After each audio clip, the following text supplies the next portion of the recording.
Check. Really funny. Are we plugged in over here? Why do we have a poor connection? It's always on that Pisses me phone. off. I don't think you're on the house internet on this phone. Okay. So try it again. Just turn it off and All get right. connected to the house. Sorry, we're live on Facebook. What's up, Facebook? Hello. This will be messed up for a We got moment. some- Don't you worry. Tech diffs. 1 sec. Oh, come on Just in. connect it to X out of it. Look. Calm down. couldn't You're get on getting this one. heated. Hey, what's up, Brittany? Hey, Charlie. Good morning. I don't know why it does that. What am I hearing?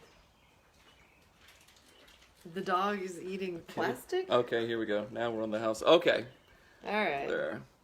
All right, so we're telling people what's up. This week is going to be a fun week. Good what's up, Mandy? morning. What's up, Charlie. Zoe? Coach Superman, Kayla Shea, Charlie. Keely Shea, sorry. Check. Kel Mills. Hey, what's up, Juan from UK? Good to see you. Shannon Martinez. Check, and other check. people joined. Okay. All right. I'm going to turn this on. We ready to go? Yep. Can Ready you to go. scooch back one I sure inch? can. Thank you. Hey, Instagram's blowing up. Holy cow. What's up, people? What just happened? Okay.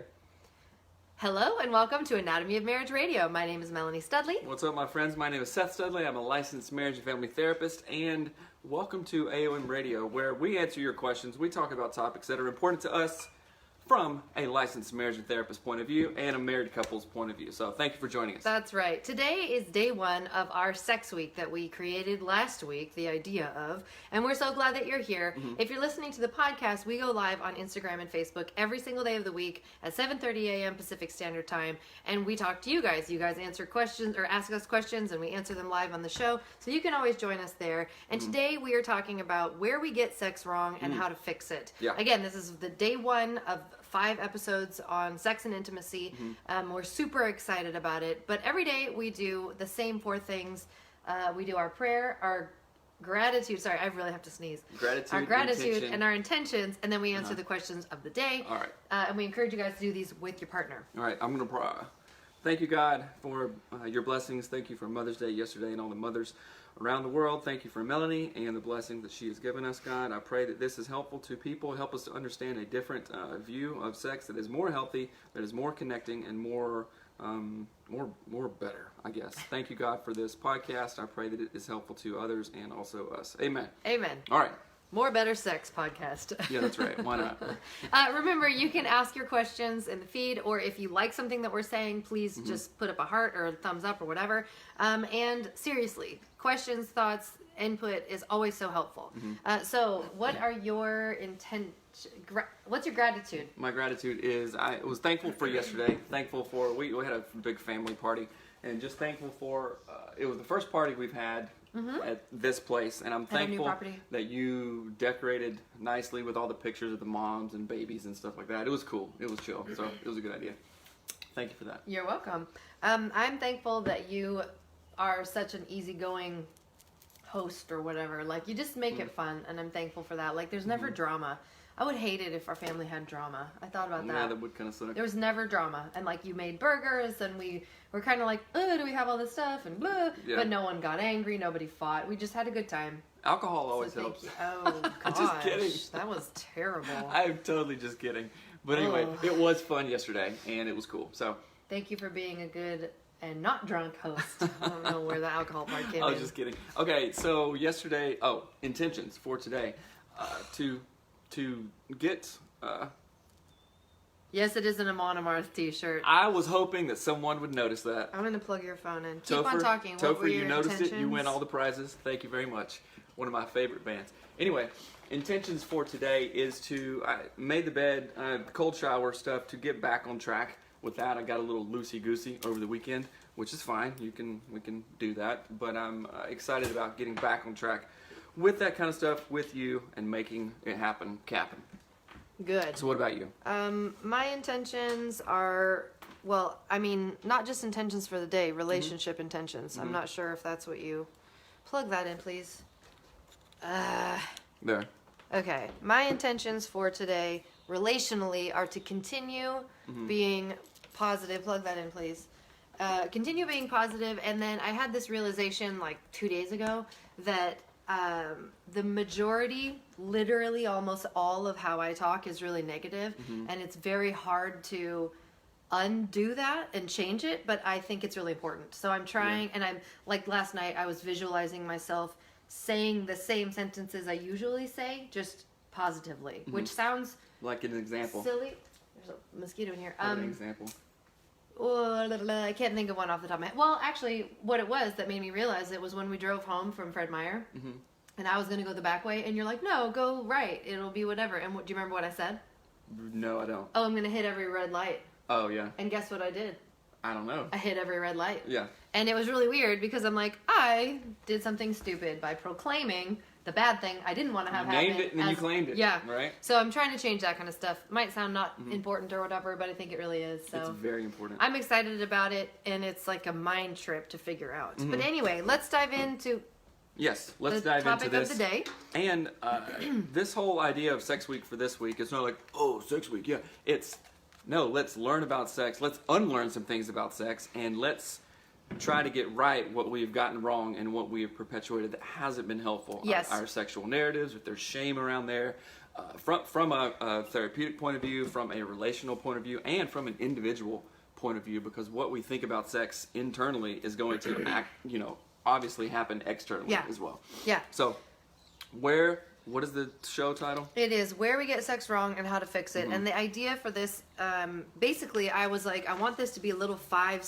episode arc that helps people understand like their own sexual understanding, their own sexual thoughts, their way that they, Their narrative. yeah, their narrative. It sounds really weird to say though, but I want people to understand it from like what they first understood about sexuality as a kid and as a young adult and a teenager, and then how that turns itself, how it manifests itself into relationships, marriage, etc. Because if we don't start at the beginning, we are not going to have the current version of our sexuality look healthy if we don't literally go back to what we got wrong in the beginning. Yeah, you have to go.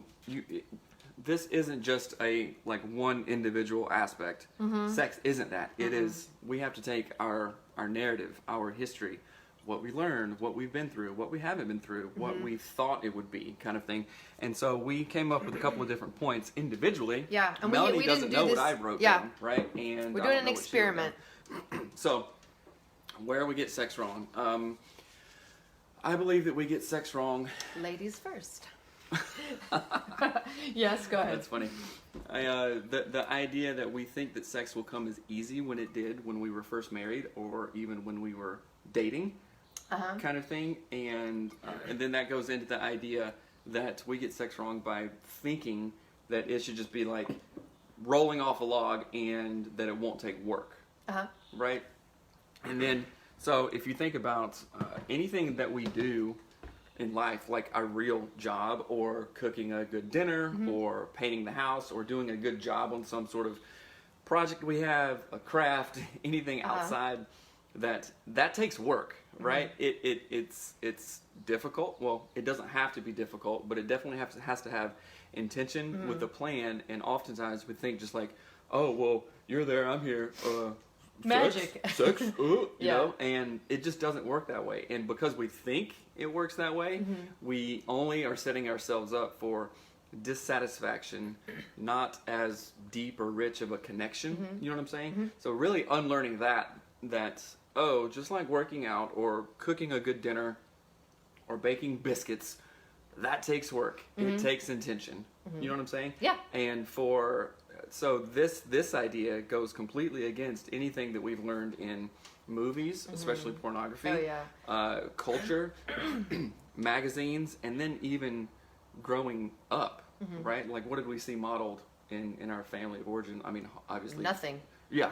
So what is that? And then identifying those, and then saying, you know what, that isn't healthy. I'm going to think about it, turn around, and do some work on it. Right? Okay. So.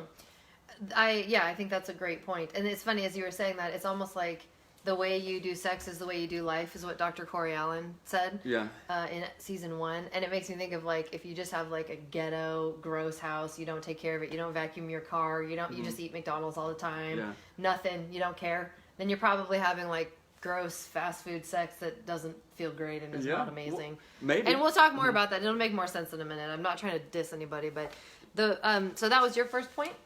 My first point is that, and that's funny because I say we settle for the microwave burrito version of sex because we don't know that there is anything else. Right. And the idea in that, I'm going to use a really strange analogy, but we bought a quarter of a pig and had from a friend of ours. It was butchered. She raised the pig, and I thought, oh, it'll be just like pig, bacon or whatever we've always had. No big whatever. From the store, you mean? Yeah, I thought it would be like store-bought bacon and sausage and all that. I didn't think very much about it.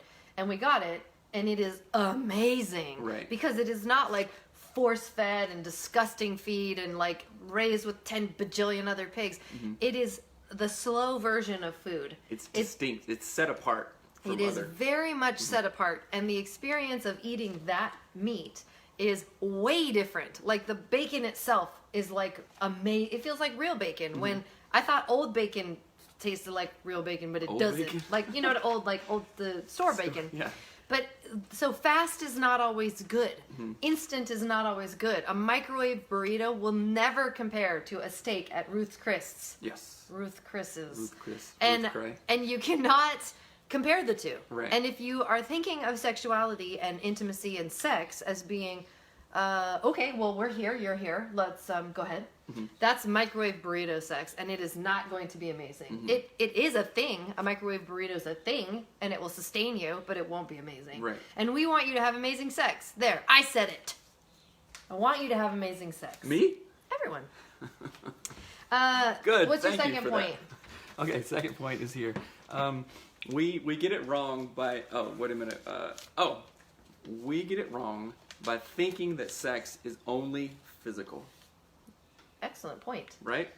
So Expound. that kind of goes off of what you're saying, like, oh, well, you're here, I'm here, let's touch. You just squirted water all over me. Sorry, I'm sorry. Yeah.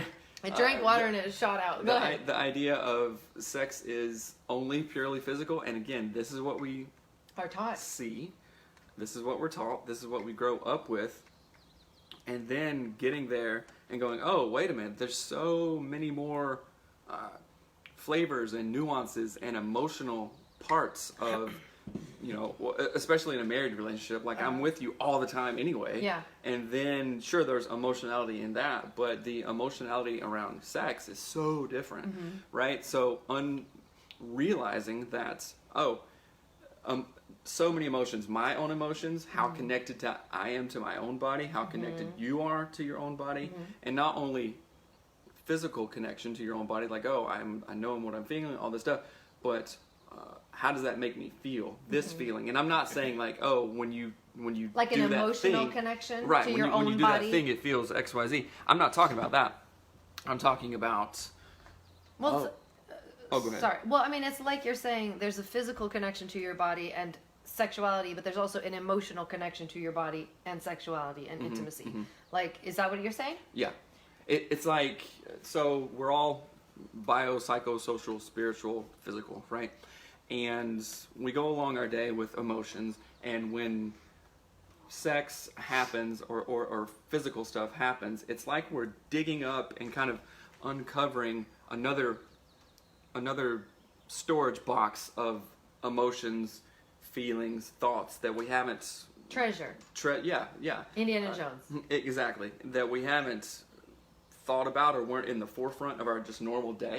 You know what I'm saying? So when we go to that sexual, physical place, it's we're in another zone of emotionality, of physicality, of psychology. Does that make sense? And did I learn that? No, I don't think anybody does. And then sitting back in and being comfortable with those is, again, like Dr. Corey Allen talks about, how you do sex and stuff in the bedroom is how you do other life. So are you aware of all the feelings you're feeling? Are you aware of your physical body? And I keep on going back because this is what we wish we unlearned. Back in middle school, and this is kind of will be a tangent, but not really. It's just funny. Like, I remember in 6th, 7th, and 8th grade, obviously everybody was going through puberty and stuff like this, and it was so weird because like girls were pinching guys' butts all the time. Like, and Is that a Southern thing? I don't know, but like I remember the first time that happened, I was like, what? And then that encouraged me to like start grabbing other girls' butts. You know what I'm saying? And then it was just like a thing. It's like, oh, this is what you did. And then that turned into other stuff, of course, and it was just a whole like mess of hormones and goofiness. But there was very little respect in that. You know what I'm saying? And there was no like consent other than, you know, I mean, we weren't It was doing, the 80s. Well, no, we weren't doing, of course, weird stuff. Yeah. It's like a girl would just come up and pinch your butt, you know, kind of honk your butt, and we're like, what? You know, and that would like turn all the dudes on and everything. And then that would happen, and it was just a weird mess. Did anybody talk about it or anything like that? No, it just like was goofy and just happened. And I was thinking, wow, that was some of my like sexual training. Wow, that doesn't make any sense.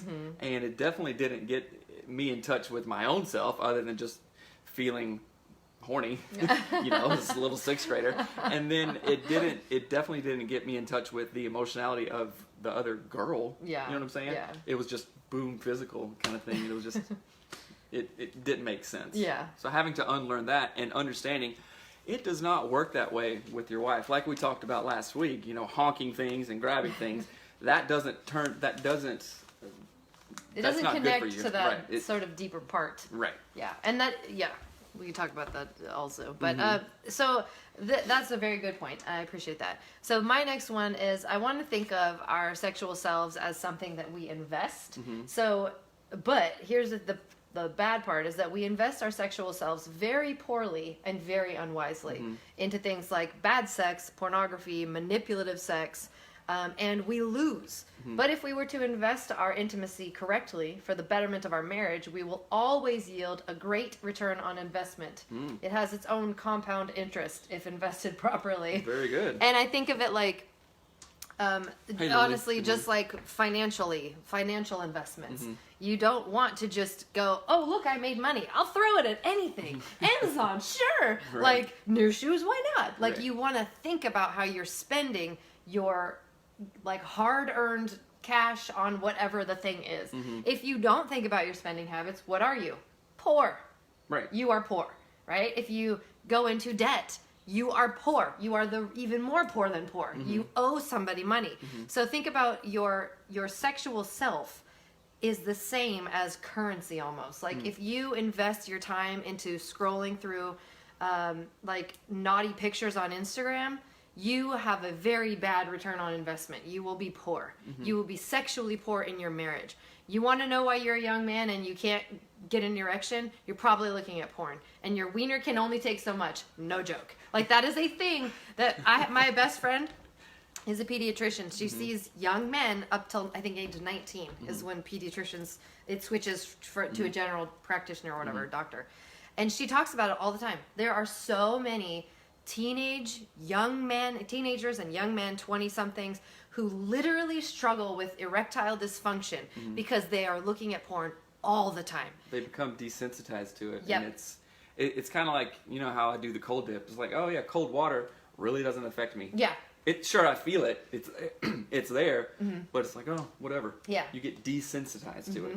And if you become desensitized to something as physical and emotional as sex, then you're in a bad place. Yeah. It's like in drug substance use disorder language, you get a tolerance for it. Yeah. It's like, oh, that first beer, sure, they got me buzzed, but after a long time, now I need 3. Now I need 4. You just have to get more and more, and then you can get into really dangerous territory with sexual deviant stuff or whatever. It's like, oh man, is that as connecting as it could be? And the answer is no. Yeah, and I think one of the things that, as you're saying that, it's like that you build up your tolerance. And if we're talking just about beer, that happens because you're drinking the same thing over and over and over, right? 1 beer, 2 beers, 3 beers, every day, 1 beer, 2 beer, 3 beer. If you're looking at porn, it literally is the same stimuli over and over and over. Even if you're viewing different types of pornography, it's the same instant, it's like a beer or marijuana or whatever. Like it's like it literally is a drug your body reads it the same way as it reads drugs. Right. And so the way that I want you to think about sexuality with someone that you love should not just be the same thing over and over and over again. Does that make sense? I know that sounded really weird. We'll get there though. What's your next point? Okay, my thing is we sometimes get sex wrong by not thinking and meditating on how emotional sex is and can be, right? Nice. So what I am saying there is, again, going back to that point of, oh, you're there, I'm here, come on, let's go. Mm-hmm. And I was going to say it almost has to be, but I changed that.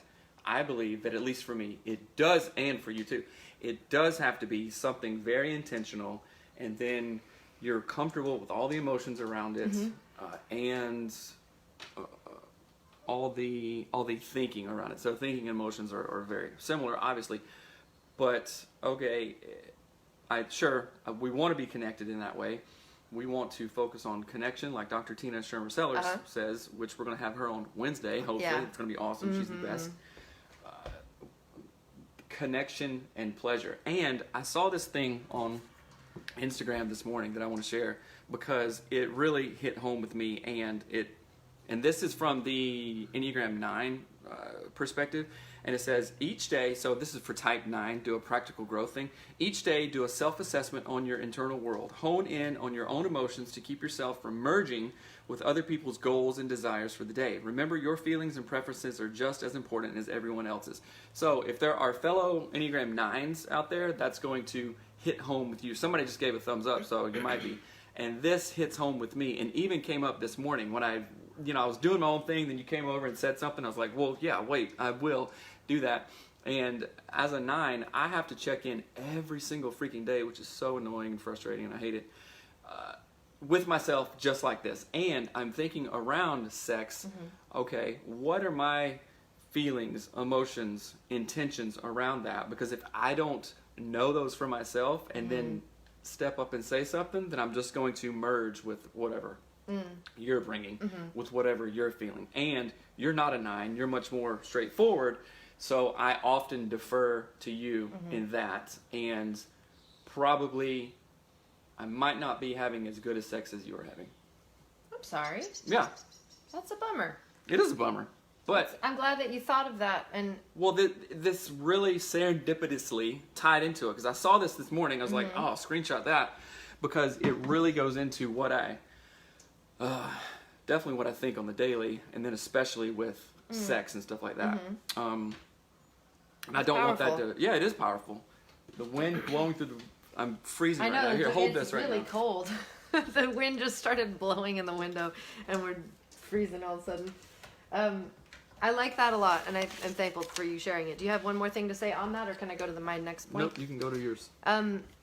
The next point that I have is that what we get wrong about sex is that we divorce intimacy from sex. And people often say the term sex and intimacy together. And when we went to the intimacy retreat with Dr. Tina Shermer Sellers, she had us ask ourselves what we think about the word intimacy. And I literally was like, well, it means like intimate apparel, right? Underwear, like sex, right? Does this mean sex? Intimacy means friendship. Intimacy does not mean intimate apparel. And so I think that what we get wrong is we divorce friendship and the friendship we have with our spouse from our sexual experience. And pornography makes this worse. You are not friends with any of the people in those shows unless you are. And it is not helpful to continually divorce these ideas of like genuine connection and sexuality. Genuine connection and physical intimacy with your spouse. I don't know if that Somebody makes sense. says, I so relate to that, as I am a 2 and my husband is an 8. Yeah, that's really similar Melanie's to close to our 8, like 7. Yeah, our dynamic is very close to that, and I apologize. I mean, I'm not Something sorry. to I've work been on. having great. I've been feeling great the whole time. Well, yeah, that's interesting. And then my next point is that we never talk about sex, just talk about sex. So we don't know what we want or what we like in our marriage. And here's So give an example of that. well, here's the analogy that I wrote down. It is literally like never choosing which restaurant you want to go to, just going to one and hoping it's good. Like each time you go get in bed to be intimate, you're like, We didn't talk. Do I like Thai food? Don't know. Are we going to go to a Thai place? Don't know. Maybe it's Right. Italian. Maybe it's Russian. I have no idea. And you just go wherever. Yeah. And you're like, oh, well, we went to McDonald's again. No. Gross. Eh. Yeah. And you don't know. You don't know what you're doing because you don't talk about what you enjoy or don't enjoy. Because it's embarrassing. And I think, especially from just a female perspective. Why is it embarrassing?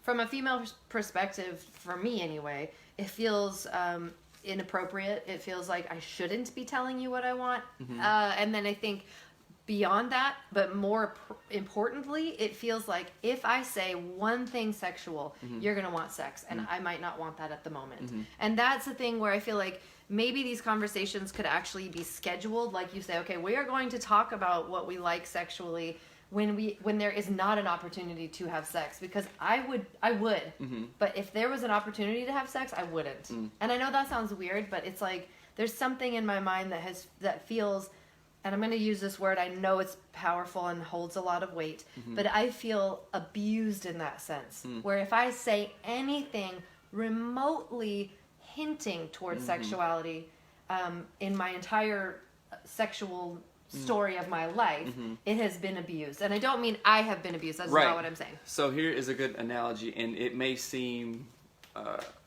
very strong, but I think it is a really good analogy. So the way that you feel that way is an excuse that men have used when sexual assault has happened to a woman, of like, oh, she was wearing that. Yeah. Right? You feel very vulnerable, and just because there's a chance to have sex, absolutely does not mean that we should, or you were wanting it, or you suggested it. Just like a female wearing a skirt is like, and a male using the excuse of, well, she was wearing that, is like, no, that's the grossest abuse of.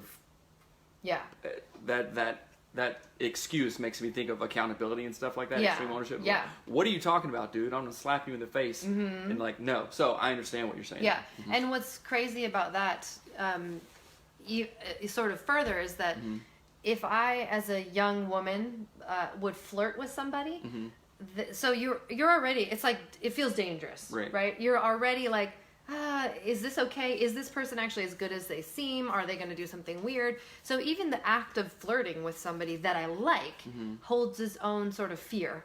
And then on top of that, there are times when I have not been flirting with someone and they are advancing, and I'm like, I can't, like an old man when I worked at Starbucks or Tully's or wherever, like, I can't get away from you. My job is to make coffee and you are being inappropriate to me. So there's so much around non-sexual sexual conversation or flirting or whatever, that it's like it's almost like wounded. It's a wounded thing for me anyway, and maybe other people feel the same way. Stephanie says, sadly, it can be an uncomfortable conversation, but it shouldn't be. A schedule is a great idea. Yeah, like... Yeah, I've heard of scheduling sex and all that stuff, and at first I thought, oh, that would be weird.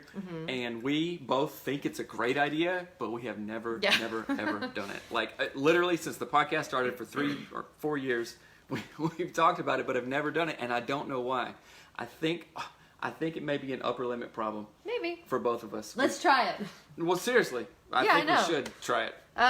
We'll figure it out. I have 3 more points that I want to say. Is that okay? Of course. One thing I think that we don't understand about sexuality is that it is an energy. It's not just an action. And I think if you think about an energy, and I think of this with animals, like the kind of energy that animals bring, like a little annoying dog, you're like, no thanks, get out. Or like our dog is happy to see you. He loves you. He's so goofy and fun. That's an energy. It is not a behavior. It's an energy. It's a mood. It's a vibe. Yes, the energy that you bring to the table. And so one of the things that I think is that for a very long time, I was bringing an energy of, again? Right. Why? Like, I don't want this. I don't care. You know how many wives I've heard say, I don't want this. I don't care. Why? Again, blah, blah, blah. That turns into a cultural thing. It's totally a cultural thing. But also, there's a reason behind it. Yes. The energy. And I'm not sure.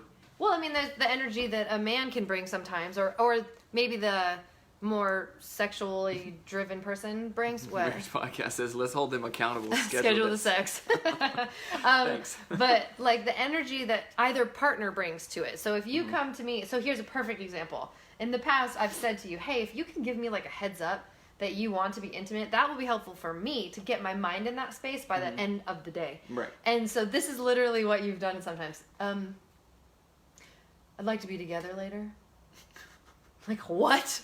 That's all you could give me? Can I reserve a table? Right, right. And that energy is not exciting. It's Right. not fun. It's not dynamic. It's not anything. And so sometimes it's met with that same energy. But also sometimes it's you give off a good energy and I meet you with the bad energy. So I want people to think of sexual energy as a real thing. It's not just like a weird thing that hippies say. Like, it's real. Although I am a hippie. I think that the example that you brought of a pet, like, you know, you go to a friend's house and they have a stinky, gross cat or a dog that yips, you know, Yeah. or just a super fun little dog or a puppy. It is a complete, total, different energy. Yes, and so I want you to think about what energy are you bringing? Like, bring the energy. The next thing is I think we don't prioritize great sex, but instead we settle for whatever we can get, or whatever we have to put up with. Ooh. And I think that I want to up the game for everybody in their marriage and be like, prioritize amazing sex. And amazing does not mean anything that you might think it means. It doesn't mean like add in props, add in photos, add in porn. That's not what I am saying. Right. I am saying amazing sex is literally connection and pleasure, like Dr. Tina Shermer Sellers talks about. Increase connection, increase pleasure. And that is not, obviously it's not the same for every person. So think about it in relationship to food. If I want to have amazing food, it's not going to be the same thing as what Seth even wants to have. So we have to figure out what is our, mix of cuisine, our, what is that called? Our fusion. But seriously aim for the highest standard, not just, well, there was a cold waffle on the floor, I'll eat that. On the floor. Well, what? I want to make it. Gross. Grace Spencer says, I've never heard of this before about the energy, such good stuff. It is so practical, and if you just think about it, and it's say if you go into work on a Monday morning and everybody is just in a pissy mood. Yeah. That is an energy. That's a vibe. You're like, oh, what's the deal? Yeah, you just want to like turn around and go back out the other door. It's a vibe, so it's not this woo-woo stuff. Yeah. It's just for real. My last point is that we overlook the importance of foreplay. And this is the analogy that came to my mind was it's like asking our partner to play Monopoly without you until you get there. Like if bad foreplay. Ew. Foreplay that you don't like, if you don't know how to do foreplay, it's like, yeah, we're gonna play Monopoly later, but you just start without me. I'll show up later. Right. When, whatever. And I think foreplay literally is play, fun. It's the fun that happens before sex. Fun before sex. Foreplay is fun before sex. Right. So it can literally, foreplay is something I believe that should be woven throughout our entire day. Even if you don't have sex, why wouldn't you have fun around your partner that you are intimate with and that is the only person you should be having sex with, right? Not all foreplay needs to lead to sex. It can just lead to a fun time. Right? Having fun. That was fun. And I think that people don't understand that when we don't have good foreplay, for people who need foreplay, some people don't need it. Some people have that responsive desire what's it called? Not responsive. So she's like the automatic desire. Emily Nagoski and her book Come As You Are. I don't remember the term. I'm sorry, but So I know what you're talking about. It's like spontaneous desire. So you can literally be walking down the street and you'd be like, "Wow, sex sounds like a really good idea," and it just came spontaneously to you. But a lot of people have responsive desire, so it needs to respond to something. So for me, I'm much more inclined to be like, oh, Seth was really nice. Oh, he did this. Oh, he washed the dishes. Oh, he flirted with me. Oh, now, sex sounds really fun. It takes me a few steps to get to the idea of sex sounds really fun. But for Seth, it might be, the wind is blowing. Sex sounds really fun. Yeah. It's a day. Again, it's a day. Absolutely. Connecting throughout the day. And the research bears this out, most males, the wind is blowing. Okay, let's go. That's fine. And for some males, it's not. So some males it is not like that one way. is good and one is bad. And then also for some females, the wind is blowing. Woo, okay. Yeah, and I think it's really important for us to understand what foreplay looks like for us, and why we need it. if we need it, and how it's different for every couple. Who else is gonna be important to? Right. Right. But I think it's sad because people don't know what foreplay looks like for them, especially in the case where a male is low desire and the female is high desire.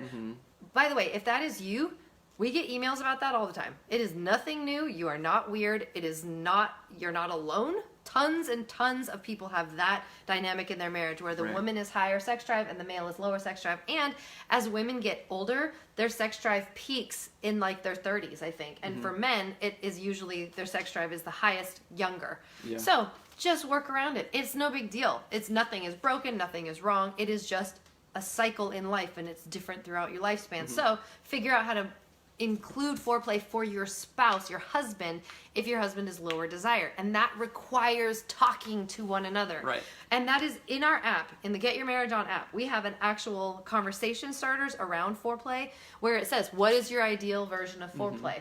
And we have a My Foreplay list. Ooh. You heard what I said. We have a list inside of our app. Can you open that, please? That is literally a spot where you can keep your the things that are good foreplay for you, so that you don't have to remember. Because who remembers anything? And you can even send it to Not your partner, and me. they can know what Right. it is too. So here's the toolbox part of our app. It's in the toolbox. And then right here, our foreplay list. What if there was something in there? So it's right there, our foreplay list, right? Food. It's also above the guided recording to help you calm your mind and get in the mood that I recorded, that you can also get in That was pretty good. So, okay, do you have some random questions? And, I want to give a plug for Emily Nagoski's book, Yes. Come As You Are, by Emily Nagoski, Nagoski, I believe. And she's a sex therapist and one of our favorite sex therapists in the entire world, Dr. Tina Shermer Sellers, who is going to be on this Wednesday, interviewed Emily, and you can find that on Tina's website, and it is amazing. And if you want to get that book for free, go to audibletrial.com/anatomy of marriage. To get what book, Mel? Come As You Are by Emily Nagoski, Right. audibletrial.com/anatomy of marriage. And the audiobook is really amazing because Emily Nagoski narrates it, and she is an amazing teacher. She's a wonderful speaker and reader and narrator. So get that audiobook. I'll put the links on our website and everything. But You'll learn something. you'll learn a lot. So one of the Okay. things, as before we wrap up, that we always do is our Get Your Marriage On conversation starters of the day. And again, get our app. Go to getyourmarriageon.com or go to anatomyofmarriage.com and get our app there. It is seriously a game changer for all things like foreplay. We have we teach lessons on this in the app, so do not get it. Yeah, right. So Okay, go number with the one, question. and this again, ask this to your spouse, and maybe it's one of those times where you say, we're not going to have sex, but we're going to ask these questions to one another. Number one is, where is your favorite place to be kissed? Don't answer that. Oh, don't? We'll answer it later. Oh, okay. Number two, this is a great one. What intimacy goals could we set for the upcoming week? Maybe our intimacy goal is literally put sex on the calendar. Right. Put the calendar on the bed. That was really funny. That was funny. So, Okay. I'm going to post these as well. So, where is your favorite place to be kissed? Ask your spouse. And what intimacy goals could we set for the upcoming week? It might be scheduling sex. It might be having that conversation about foreplay. It might be getting the app. Also in the app is a game called Battle Strip. It is like Battleship, but you get naked. That is in our app. Get the app and get naked playing Battle Strip. The kids just come around the corner. I know, right? I hope our kids wake up. That's funny. And we do have some questions in the queue that you guys sent last week, so we will get to those, not today. But remember to send in your questions. Remember, this is Sex Week. We're talking about connection and pleasure and how to have better sex with your partner. Yes. So email us at hello@anatomyofmarriage.com, and we will get to those questions Yes. and answer them. And we are having Dr. Tina Shermer Sellers from season 1 and from our first sex series on our show live on Wednesday. So if you have questions for Dr. Tina, the queen of sex, send them in to hello@anatomyofmarriage.com or send them, DM us or whatever. But seriously, Dr. Tina is amazing. She is one of the most amazing humans I have ever known.